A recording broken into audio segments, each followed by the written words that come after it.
এই যে দেখেন বাচ্চাদেরকে অ্যাক্টিভিটি করার উপায়। এই যে একটা ড্রয়িং খাতা, এই যে এগুলো এর মধ্যে চিপকে দেবো, এগুলো বসে বসে ছাড়াবে।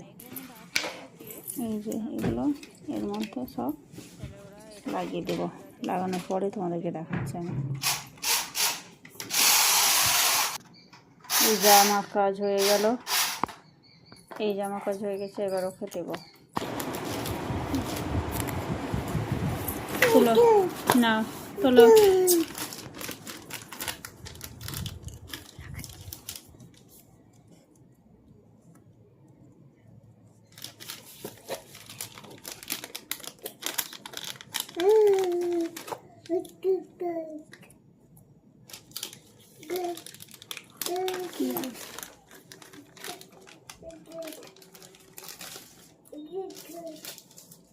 ব্যস্ত রাখার উপায়।